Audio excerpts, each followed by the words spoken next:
Good evening, everyone. My name is Nadia Ali. I'm the Robert Family Professor of International Studies and Professor of Anthropology and Middle East Studies. And it's my great pleasure to welcome you all to the Watson Distinguished Speaker Series. The series is designed to bring to Brown leading scholars, policy practitioners, and public intellectuals from around the world to offer fresh thinking on contemporary global issues. The event tonight is co-hosted by the Brown Journal of World Affairs, which is a semi-annual journal of international relations and foreign policy produced at Brown's Watson Institute for International and Public Affairs. The journal features original articles by and interviews with world leaders, policymakers, and prominent academics. So I'm extremely happy and honored to welcome and introduce to you Atifete Jahjaga, who was president of Kosovo from 2011 to 2016. She was the first non-partisan candidate, the first female head of state in the modern Balkans, and the youngest female world leader to be elected to this highest office.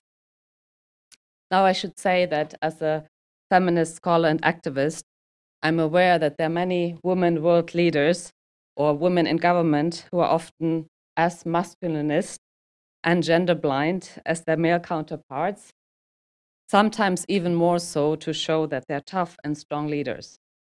Not so President Atifete Jahjaga. During her time in office, she worked diligently to bring women to the forefront of Kosovo's political, economic, and social life as a means of ensuring long-lasting democracy. In 2012, for example, she hosted the International Women's Summit, Partnership for Change, Empowering Women, which was attended by 200 leaders from Kosovo, wider Europe, North America, Middle East, and Africa. The summit provided a venue for women from the region to cross ethnic barriers and come together to launch and promote a platform for their empowerment as women. Now, President Atifete Jahjaga is probably most known, and I'm very much aware of this work, for her relentless work to support the survivors of sexual violence during war, particularly in the context of Kosovo, but also more broadly. And since leaving office, President Jahjaga regularly speaks at international conferences, including testifying before the United States Congress on empowering women and supporting the survivors of sexual violence during war. Today, she will be talking to us on gender and politics, and will be discussing efforts to combat sexual violence during war and the fight against violent extremism and radicalizations in the Balkans and beyond. Please help me in welcoming President Atifete Jahjaga.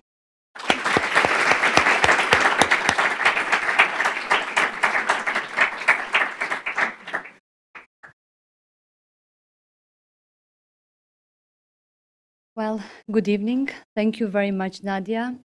My dear students, faculty, and the whole community of the Brown University. Thank you very much for the very kind welcome, and it's such a pleasure to be here at the Brown University among an outstanding members of academia and students. Being here is somehow making me nostalgic of my days as a student back home at the University of Pristina. I have to say that regardless of all the challenges, all the nighters, writers' books, the constant feeling of being overwhelmed, the difficulty of balancing student life with the social life, and everything, I look back at those days as some of the best days in my life. And I'm sure that that will be the same case for you as well. Looking back at the time and my path since then, I realize that my journey has been a quite roller coaster.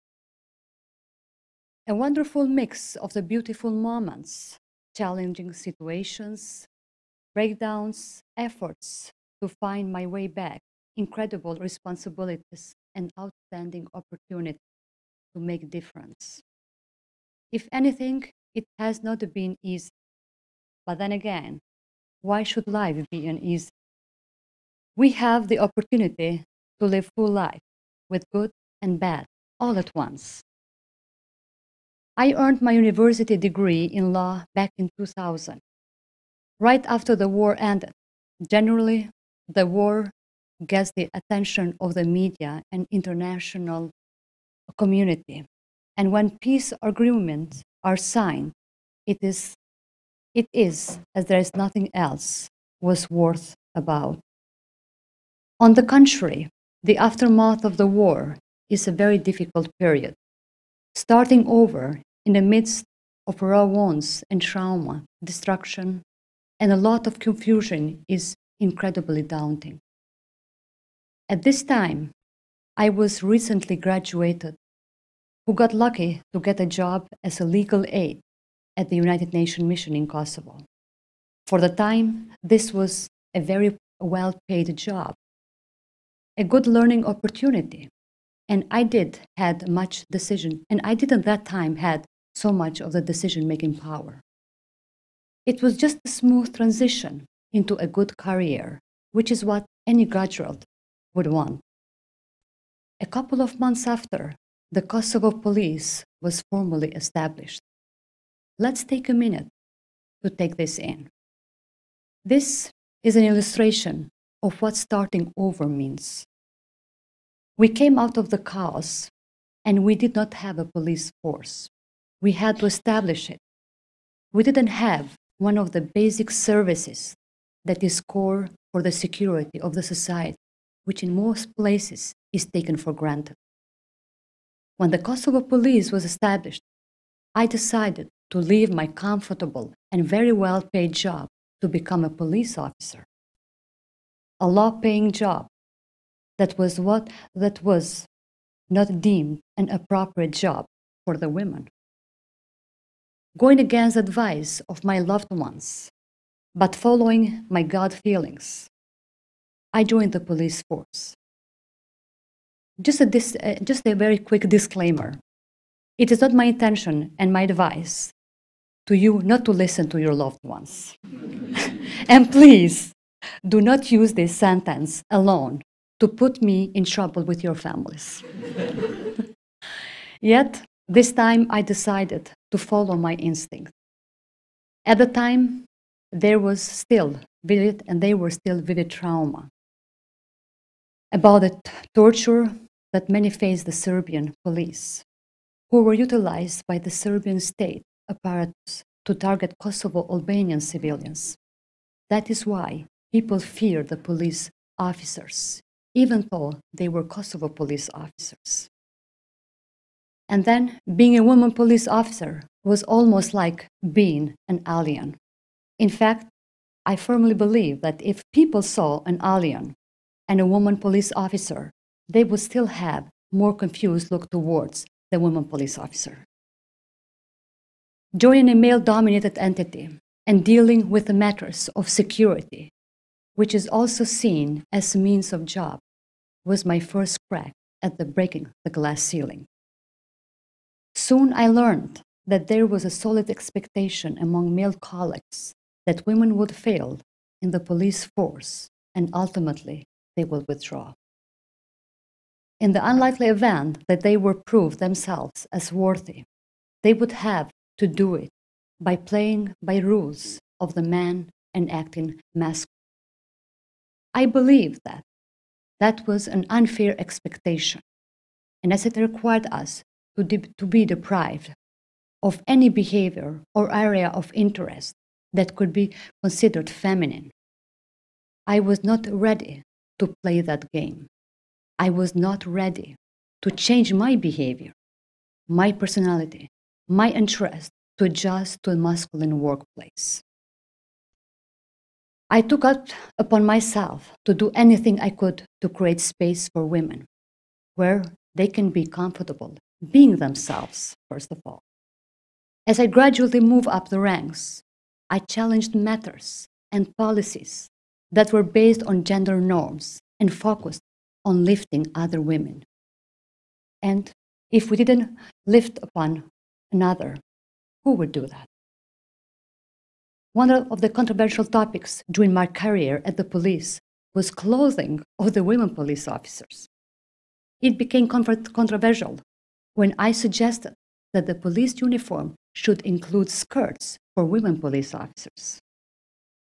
This mere suggestion challenged the core of what it meant to be a police officer, strong and masculine.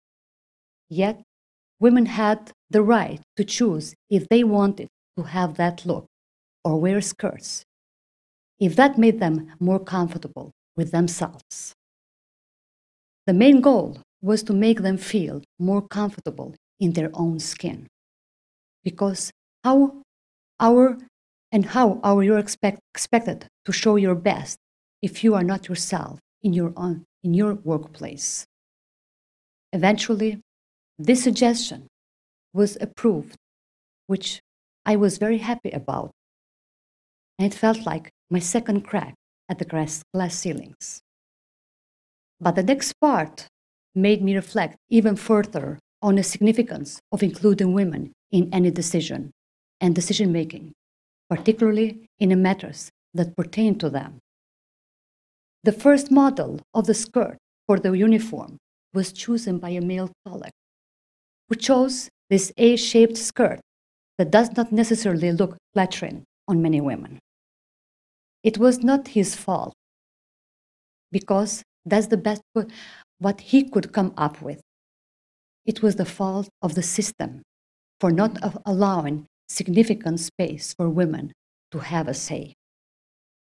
Gradually, we have improved, and thanks to the hard work of hundreds of women in the police force, now a woman police officer is not an alien, and this job is perceived as a suitable job for women and men within this organization. And we achieved this by lifting each other up. We became an example. We became brave, not by fighting, but by contributing to building Kosovo's most trusted law enforcement institution. There is still a lot to be done towards gender equality in this field, and this is an issue in most countries. But we have come to a point where 15% of the Kosovo police officers are women, and we are actually getting even better. By 2011, I was raised to the rank of the General Lieutenant Colonel and served as the Deputy General Director of the entire Kosovo Police. At that time, we had elections for Kosovo's assembly and had a major political gridlock in the process of forming a government that would pass in the Kosovo's assembly. There was little trust in the politics in public institutions, and unity among the people was very fragile. One solution to the gridlock was electing a non-partisan president, and my name was suggested in the mix of the couple potential candidates, and due to my background, soon became the preferred choice. So, my dear friends, what do you say when you are asked to be the president of the country?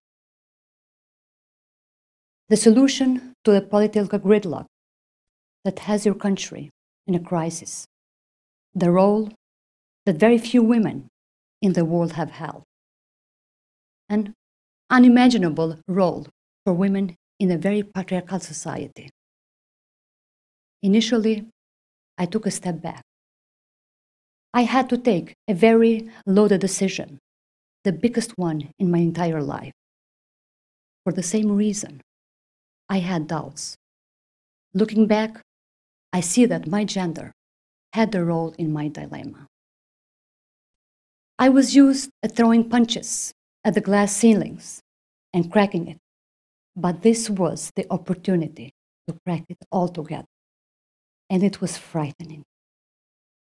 And looking back, I'm kind of upset at myself for all my second thoughts about. After a decade and a half in the civil service, moving up to the levels of one of the biggest and most significant entities, continuously contributing on its growth and towards making it stronger, I still had doubts. Then I thought, one of the main reasons I had doubt was because there was no one in that position before. Not in Kosovo, not in the region, and not beyond. That is when I realized that someone had to be the first. And since I had the opportunity, I would take it. And I'm glad I did it.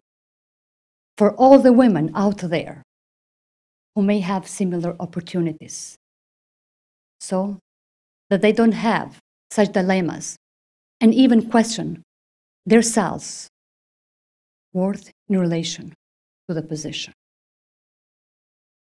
There are a lot of men that would take the leap for such a role without questioning themselves as much as we do some.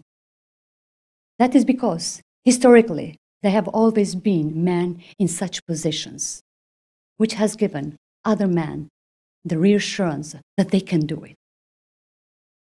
We need to continue working hard until we live in a world that women have the same reassurances.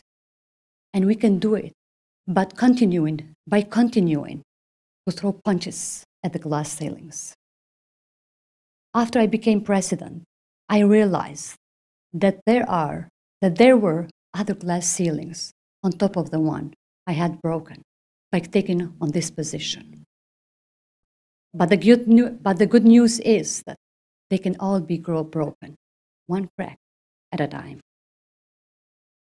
Even every achievement in every field is a crack in the ceiling, and every crack is a step closer towards shattering the whole damn thing in the pieces. Serving as the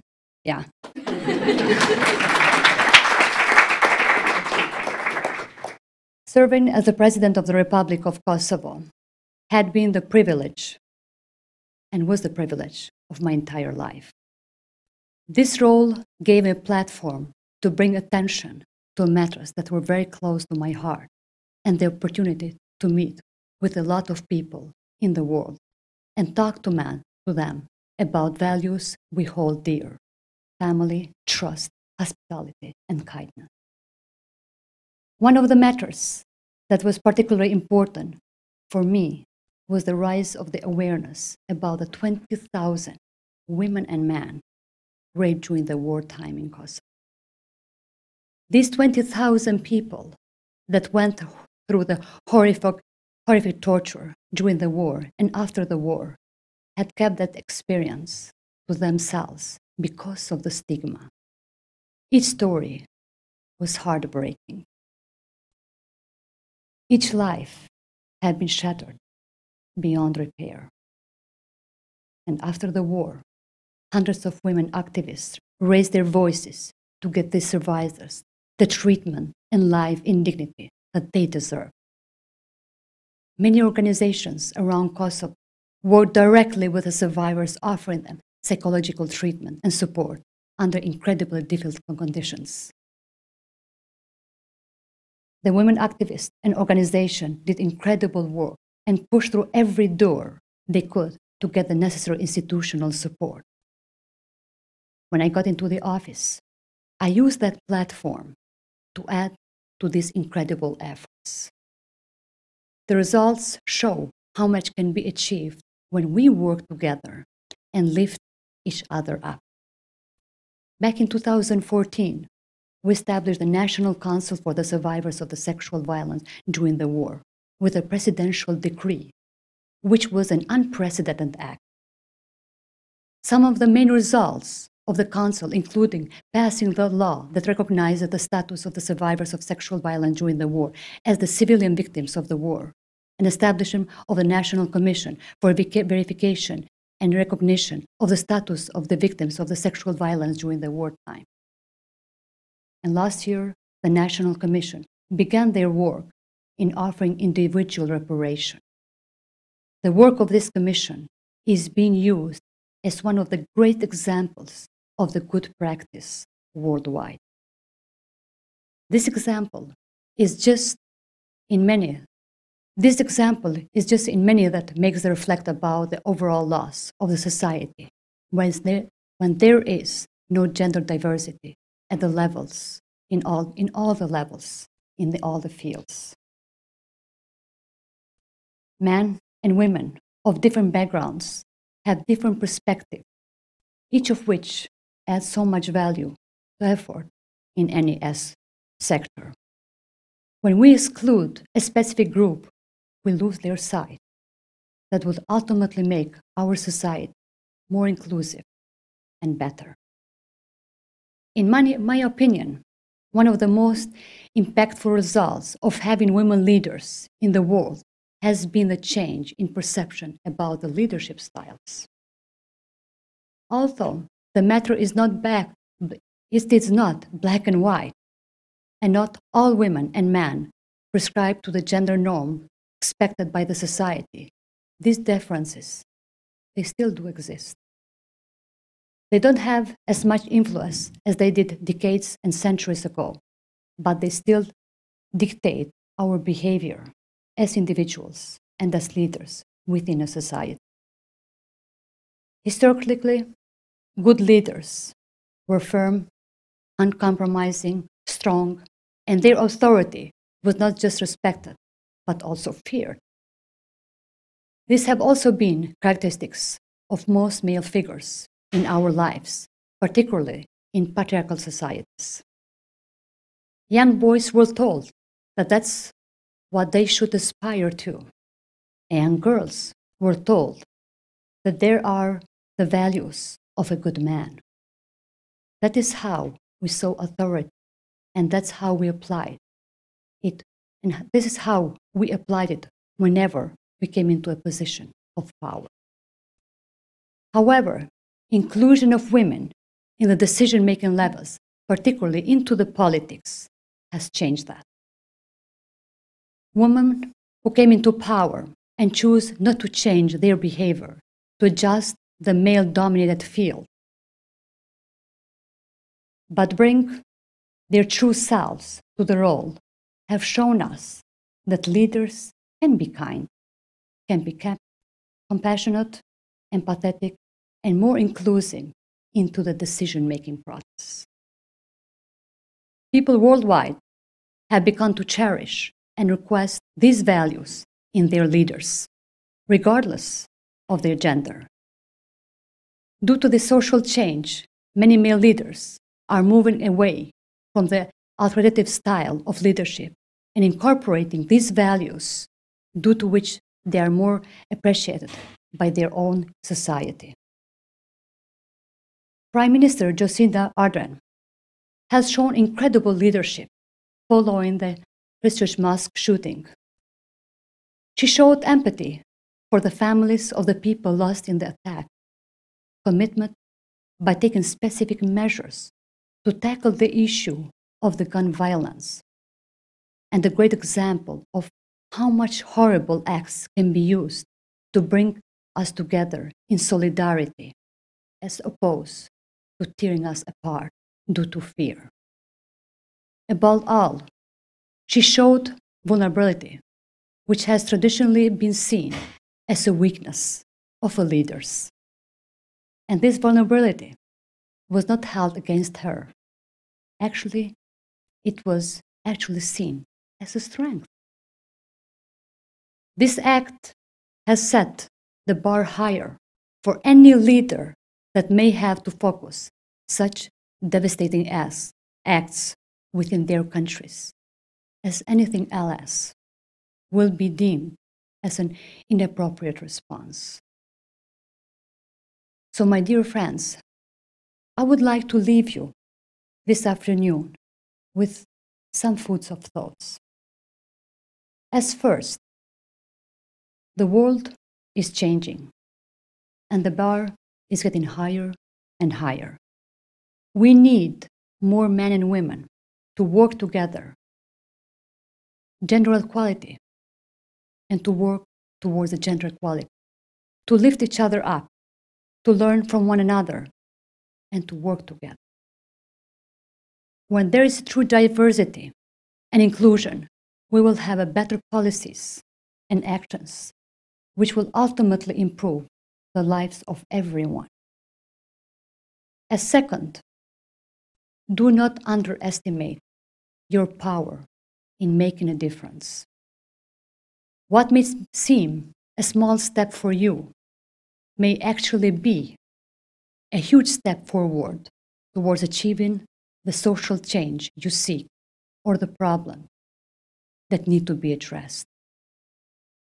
You may not think much of a punch that leads to a crack in the glass ceiling, but we need all the cracks we can get to live in the world that is inclusive and is fair. As third, moving forward, you will have incredible opportunities, my dear friends. Be open for them, and when you find them, do the best you can. That is important for you individually, but also for anyone after you. Many times, you may be shaping the path for the next person, and you may not even know that.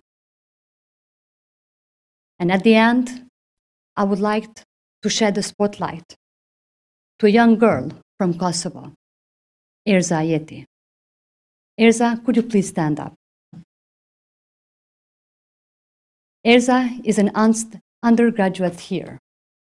She applied for the Brown University all the way from Kosovo, did some extraordinary work with her application, and got a full scholarship.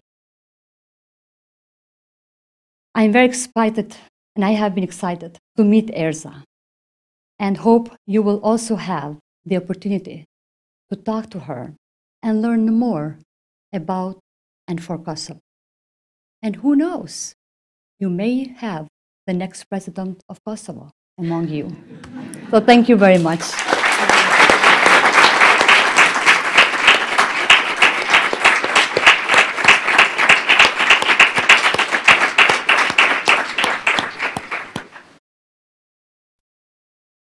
Thanks so much.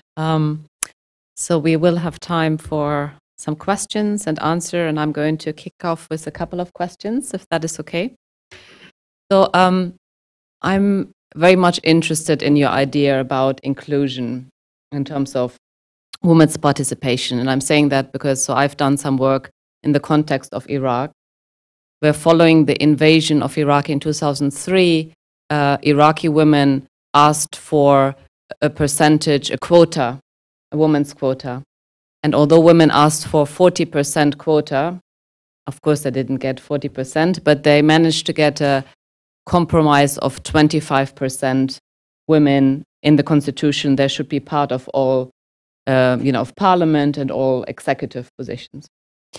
Now, in practice, what we see happening in Iraq is that it's mainly the wives, sisters, and daughters of conservative male politicians who end up in those positions. And some of the women actually discuss things in parliament like, is it okay to beat a wife if you don't leave a mark, right? So I would like to ask you, so what do we do? Is inclusion sufficient? What have you encountered similar problems that, just by, we say, add women and stir, by adding women to the equation, that it might not actually be transformative? Or do you find that in the context of Kosovo, adding women, whether it's in the context of the police or in the context of the government, that it has actually made a change in terms of challenging gender norms and relations? Nadia, thank you very much. And one more time, it's really my pleasure to be here with you. And I had a great day today with meeting some outstanding students from your campus. And yes, indeed, it has definitely changed the starting from the way of the perception of the role of the women. And as I refer to my remarks in a very patriarchal society, that has been a turning point by introducing the role of the women into the institutional and social life of Kosovo. Kosovo has introduced a quota back in 2010, and we have a requirement of 30% of the women across the board into the public and the social life, and including also in the private sector, which requires 30% of quota.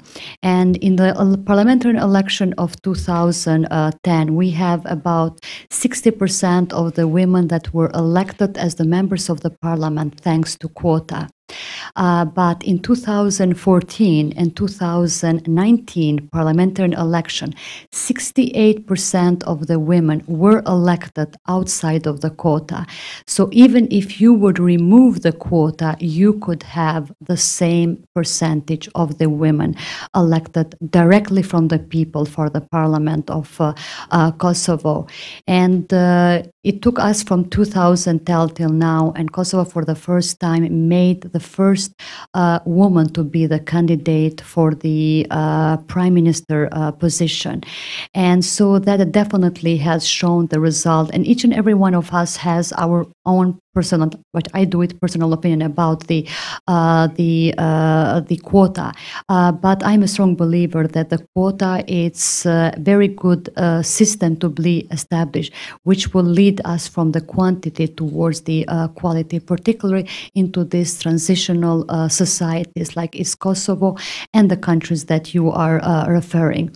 And in my mandate as the president of Kosovo, I have been very firm on everything that I have been dealing. I made sure that we have the women and youth component because first of all, I was coming from a country, and I'm coming from a country which has about 51%, which are the women, and about 61% of the population are under the age of the 30.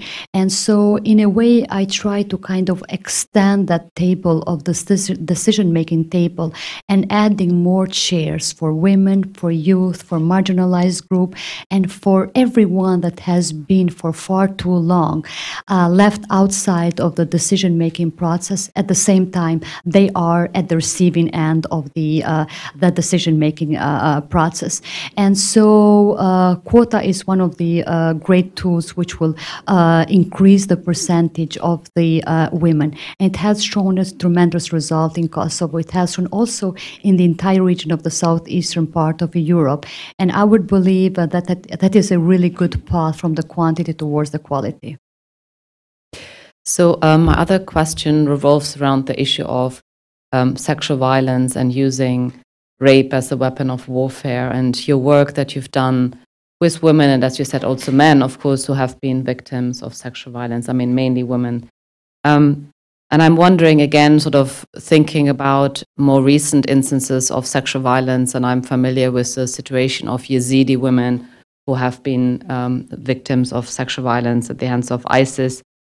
One of the problems when women return to their communities is that the issue of stigma, and that communities feel that raping of their women is tainting the honor of the community. So I'm wondering how, I know that you've been involved in initiatives to not only give voice to women to be able to tell their stories, but also I think there's a pension system to actually support women financially. Now I'm wondering how has it actually translated into practice in a context where you still have quite traditional ideas and ideas around honor. How have you worked with that challenge? I mean, are there many women who are still not coming forward and claiming their pension, for example, because they're too worried about the stigma that might be attached to it? Absolutely.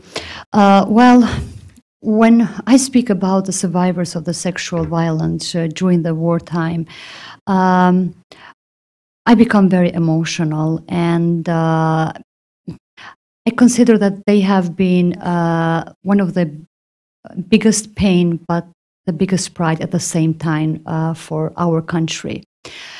Uh, 20 years ago, we have inherited a country that has been totally destroyed, not only from the infrastructure point of view, but also from the human lives. Over 13,000 people killed and massacred. Still 20 years after the end of the war, we have over 1,600 people missing in different massive graves. At the same time, facing with the denial of the neighboring country of Serbia to cooperate with institutions of Kosovo, to share the maps and the statistics of the massive graves in order for us to know where the remains of our loved ones are. And 20,000 women and men raped during the wartime, where rape has been used as a tool of war. That was used through the Milosevic regime as the way to emasculate the men of Kosovo and to shame the women of Kosovo. And that tool of war that has been used towards the people of Kosovo, towards the innocent people of Kosovo, they wanted for the war to last much longer after it has ended. And actually they achieved that, because 20 years after the war has ended, we are still suffering with this open wound of our society with the survivors of the sexual violence. And so one side we have this, the other side is that that how our community was considered the survivors of the sexual violence, and the whole debate around this as a taboo topic in our society. And to the shame of our people and our country, we were wrongly pointing the fingers towards the survivors instead of pointing the fingers towards the perpetrators for these horrendous crimes that they have conducted towards the innocent people of Kosovo. And so this has gone for over 13, 14 years after the end of the war.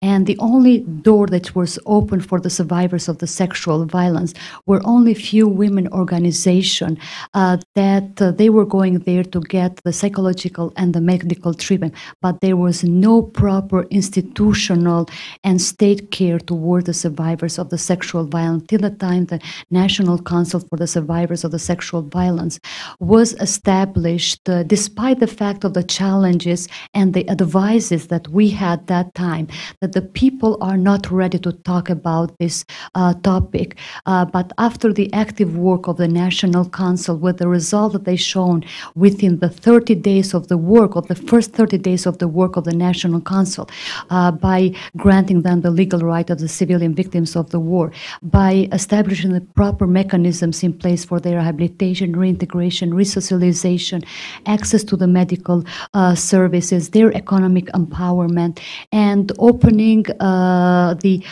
chapters for the process of the access to the justice has been the process that has been undertaken by the National Council for the Survivors of the Sexual Violence, which has proven that the people were ready always to talk about that, but there was no political will by none of the political leaders in the country to open that very painful chapter of our painful history in order to deal with the survivors of the sexual violence.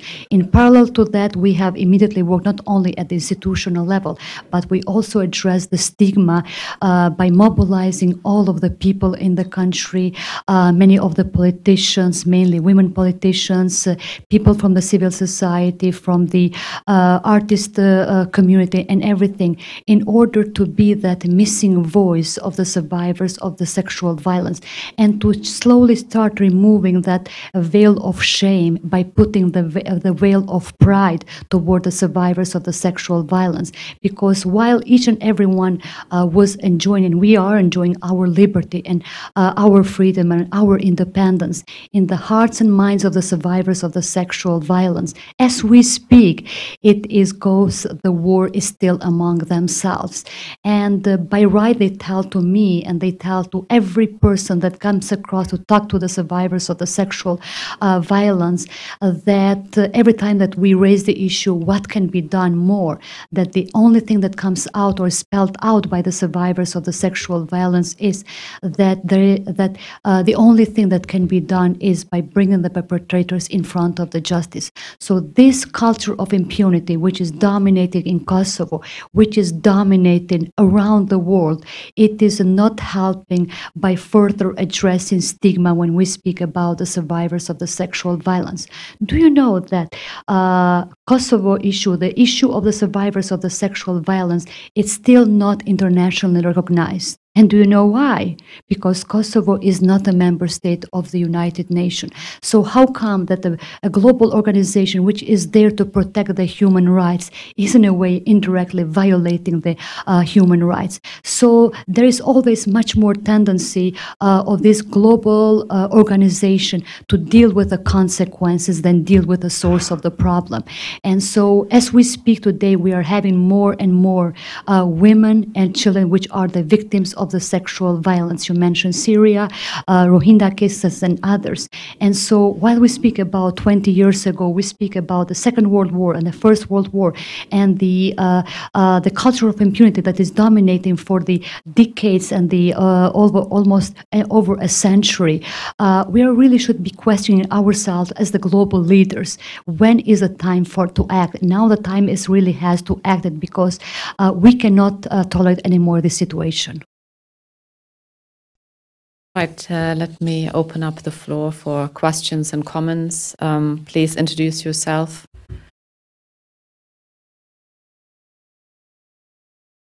Maybe you can step to the microphone.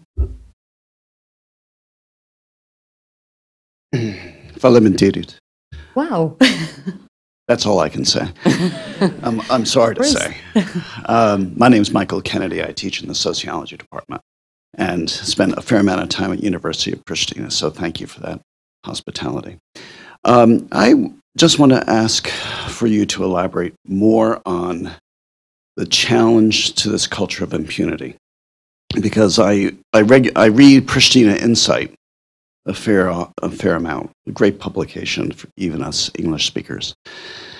And they just reported in the last few days that still those who have committed these crimes of sexual assault have not been prosecuted.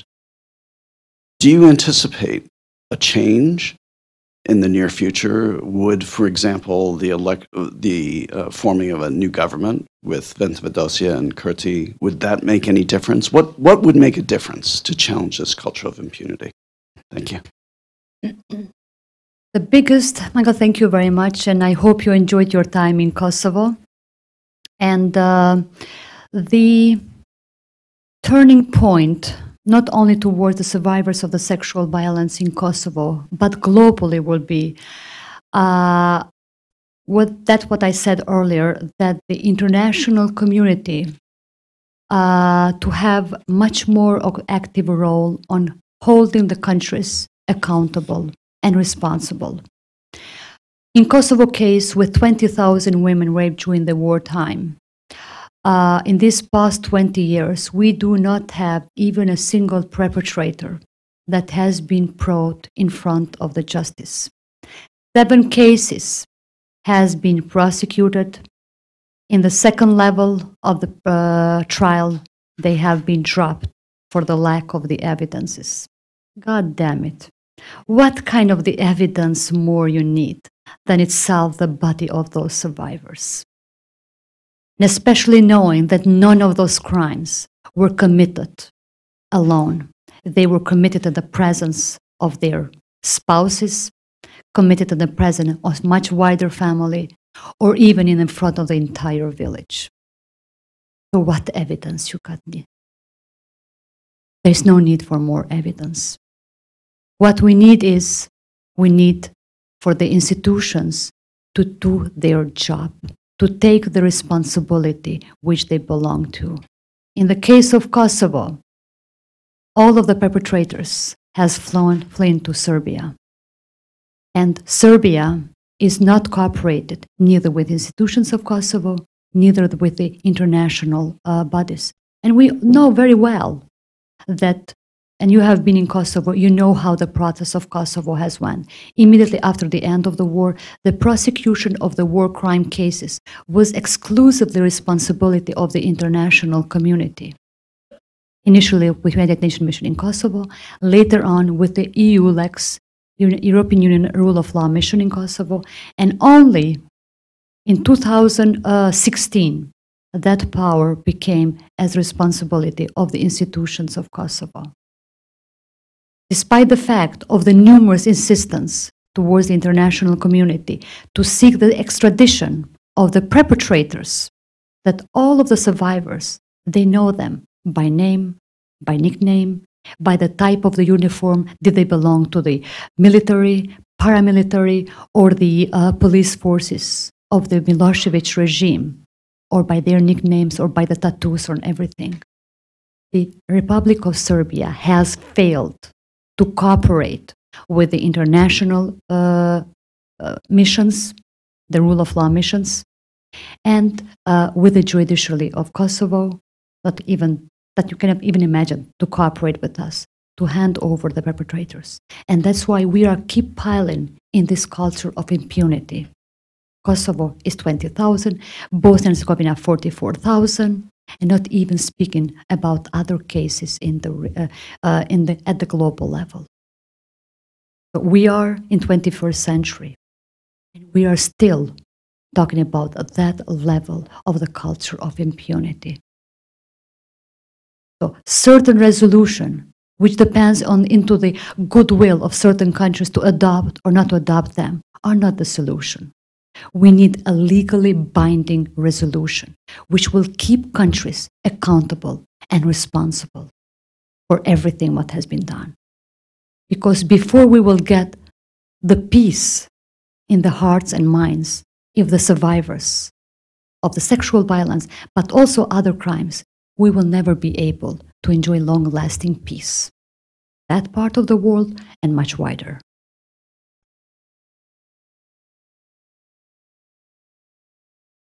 Other questions or comments? I have many, but I want to give you a chance. Well, maybe while people might be still thinking. So I'm very curious because... Not easy topic though, I know. Yes, I know. From the work that I've done amongst feminist activists in the Middle East, I know that there's a new generation of feminists in the region, and I think it's also similar in the Balkans. And I was wondering, while you're working on issues around sexual violence, and also you're working on women's empowerment more broadly, and I think you've just started a new association, and maybe you can tell us a little bit about that. But are you in contact with feminist organizations in Kosovo, and especially sort of young feminists? What are their ideas? Are there tensions? Because everywhere in the world there tend to be tensions between, people in more sort of government positions, and then I guess young people who are involved more in activism. So what are the fault lines in terms of your commitment to women's empowerment and your struggle for greater equality and justice, and the new generation of young women who have, maybe different ideas how they would like to see this struggle unfold? Well, I think it's in the nature of human lives to have a certain competition in certain things. But it was exactly that reason why I established the National Council for the Survivors of the Sexual Violence, so I could bring around the same decision-making table the government of Kosovo, himself, the Prime Minister, the ministers of the relevant ministries, which deals mainly with rehabilitation or integration of the survivors of the sexual violence, civil society, a diplomatic corps in Kosovo, and the international community and media. And all of the meetings of the National Council, they were lively broadcasted. No matter if they took it 2 hours, 3 hours, or 4 hours, they were lively broadcasted. Because I wanted, first of all, the public to understand the reason of that topic and that taboo topic, which took over 15 years to be spoken publicly. I also wanted for all of these negative voices and the one that has hesitated to rally towards this initiative, to be, if I may use the term, to be publicly shamed if they would continue with the ideas that they showed to me and they shared with me before sitting in these decision-making tables. And then for the civil society, including the women organization, to have more activism of the women organization, to join them towards one purpose, which was empowerment of the women, and particularly towards the survivors of the sexual violence. International community, to show them the need and the importance of internationalizing the status of the survivors of the sexual violence, which was so much important in order to tackle not only the stigma within the country, but also the stigma surrounding them outside of Kosovo, and particularly relating to the addressing the culture of impunity in there. And so it took the council only the first meeting to rally everyone around the same decision making. And I'm very much pleased and thankful to each and every member of that council that was very productive and was an added voice which made Kosovo to be used as one of the greatest examples around the world that countries for over a decade they couldn't achieve. We have achieved for less than 1 year that the Kosovo is being used as a role model. And so my biggest partners have been the women organization, civil society, and media. The ones that maybe they were not so much supporting in the beginning, but they rallied immediately because there was a much bigger prize there when we speak about the survivors of the sexual violence.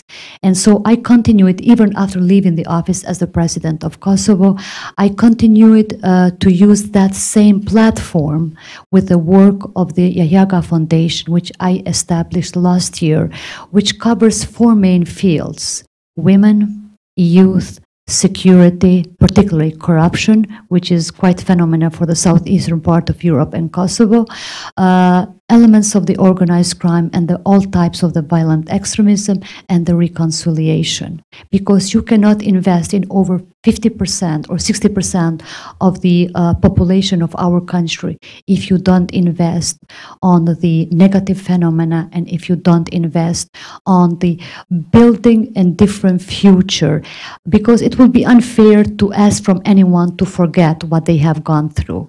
But we need to forgive in order to move forward, and justice is one of the main preconditions for forgiveness in order to move forward. I think this is a very, I think, good note to end on. And I think, yeah, if you have a question, of course. I'm Vesna Imširović. I'm from a family. Yeah. I'm wondering, like, what you think for women who don't have a chance to come and live their 18 to 22 academic years, undergraduate years, like in America or something like that, or have the chance to like something. What does the life of a Balkan girl or your life when you're young, is it like milking cows? Like what is the trajectory of like how do people, like, what do you think is part of your like Balkan? What was your name? Vesna. Vesna, hvala za pitanje. Da li pričate srpsko, hrvatski ili bosanski pomalo? Bosanski, bosanski pomalo.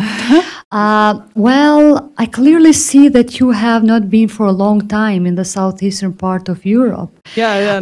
Because that region has changed a lot.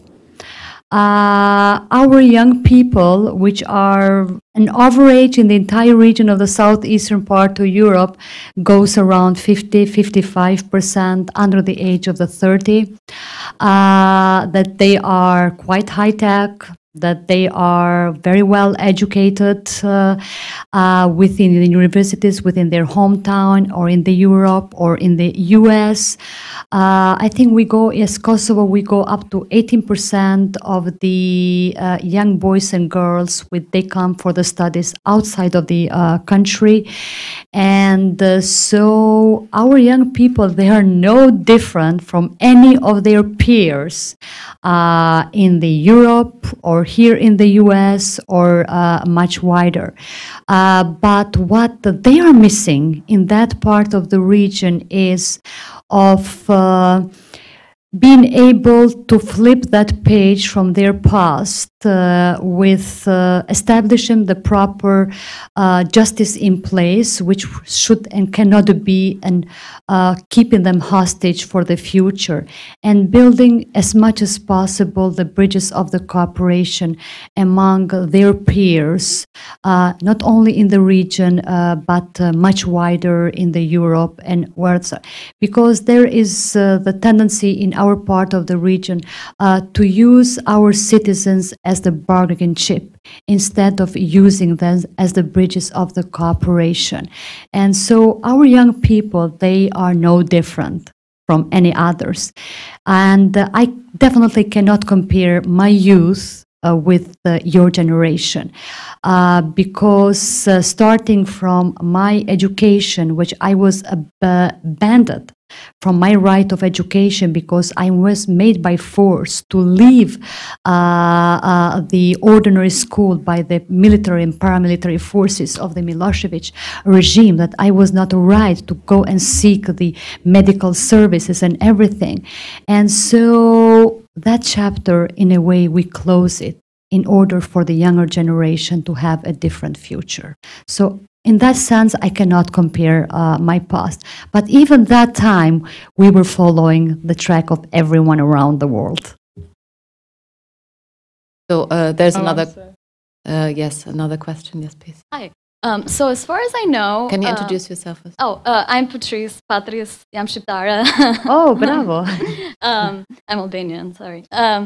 So as far as I know, the issue of sexual violence isn't really part of like the negotiations with Serbia. And I was wondering what you think is the reason for that?